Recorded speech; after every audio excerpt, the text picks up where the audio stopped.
आज professor A K. Kaul की किताब कश्मीर नेटिविटी रीगेंड का विमोचन हुआ। एल.जी. मनोज सिन्हा ए.के. कौल की पुस्तक का विमोचन उन्होंने किया। जम्मू विश्वविद्यालय के ब्रिगेडियर राजेंद्र सिंह ऑडिटोरियम में विमोचन समारोह का आयोजन किया गया, जिसमें कई मशहूर शिक्षाविद और गणमान्य लोग मौजूद रहे। इस दौरान प्रोफेसर ए.के. कौल ने कहा कि इस किताब में कश्मीरी पंडितों का दर्द है, विस्थापन की पीड़ा है।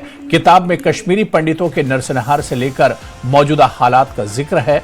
किताब को लेकर प्रोफेसर ए.के. कौल ने न्यूज 18 से खास बातचीत भी की।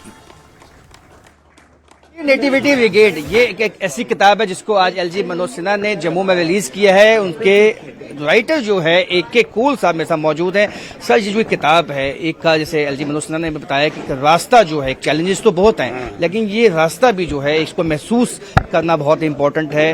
क्या कुछ बता पाएंगे किताब के बारे में? मैंने कहा ना, देखिए हम लोग सब थक चुके हैं और इस बात पर भी पहुंच गए हैं कि दैट भाई जो इल्यूजन आपने पाला था वो भी सादा दिल लोग ही थे। जो बताया गया कोल्ड वार था, बाउंड्रीज थी, पता ही नहीं था, ग्लोबलाइजेशन नहीं था, डिजिटल इंफॉर्मेशन नहीं थी। अब जब पता चला गया ये कुछ नहीं है, सो डिसइल्यूजमेंट हो गया उनको, जो उदासी हो गई और कभी कभी बहुत सारे को लग रहा है कि वी आर डिफीटेड। ऐसी बात नहीं है, उनकी जो अवेकनिंग हो गई। और यहाँ जो हुआ है, यहाँ पर ये हुआ है कि resurgence identity, even if our families are disintegrated, even if, but वो जाएगा नहीं that identity।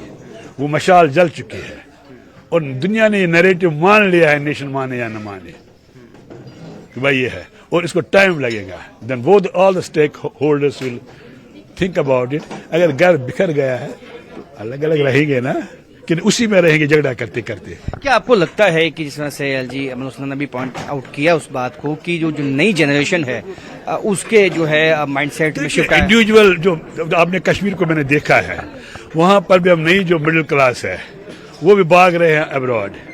एक बच्चे, दो बच्चे वो भी अब्रॉड जा रहे हैं। और कौन आ रहा है working force? Bihar, UP, this.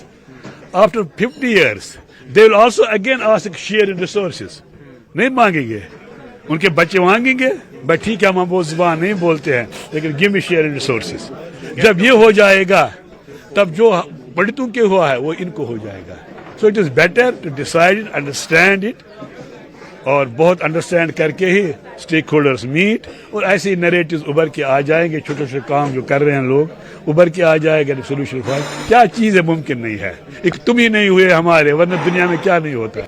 10 साल के बाद ये निकली है, बहुत कुछ बदला और ये किताब साल दर साल निकलती रहेगी और चीजें वहां बदलती रहेंगी। ऐसा मैं सोचता हूं एज ए पब्लिशर। इसीलिए हमने हिम्मत की as a readers press, as a palm leaf, कि इस किताब को किया जाए। हमने किया, बहुत अच्छे से इस बुक को निकाली।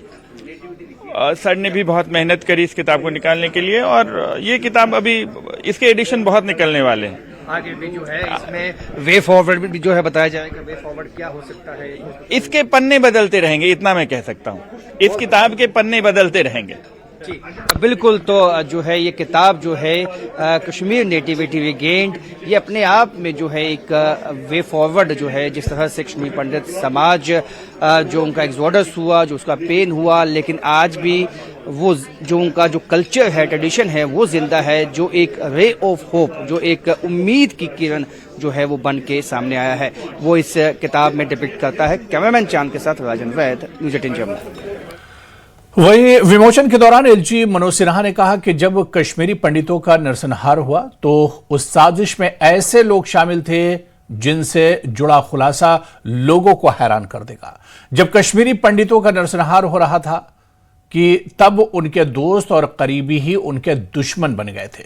वहीं आतंकियों के मददगारों को उपराज्यपाल ने सख्त चेतावनी दी है। उन्होंने कहा कि आतंक के मददगार रहम की भीख मांगेंगे, ऐसी सजा दी जाएगी कि 7 पुश्तें याद रखेंगी। कई ऐसे नरसंहार की घटनाएं मुझे याद हैं। हमारे प्रशासनिक पुलिस के खास तौर से अधिकारियों ने कई मामलों में बड़ी गहराई से छानबीन की है और कुछ ऐसे मामले हैं जिन्हें देश सुन करके आने वाले कुछ दिनों में शायद भौचक रह जाएगा और वो लॉजिकल एंड तक पहुंचेगा, ये मैं आपको भरोसा देना चाहता हूं और बहुत जल्द पहुंचेगा।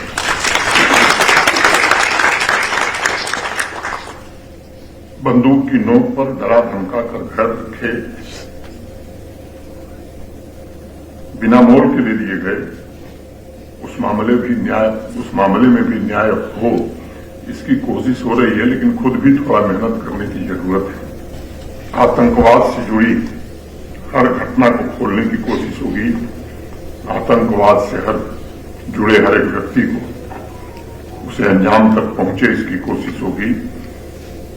जो देश से गद्दारी करेगा और आतंकवादियों का साथ देगा, उसे ऐसी सजा मिलनी ही चाहिए तो उसकी आने वाली 7 पुश्त की नस्लें याद रखें। और यहां पर रुकेंगे फिलहाल।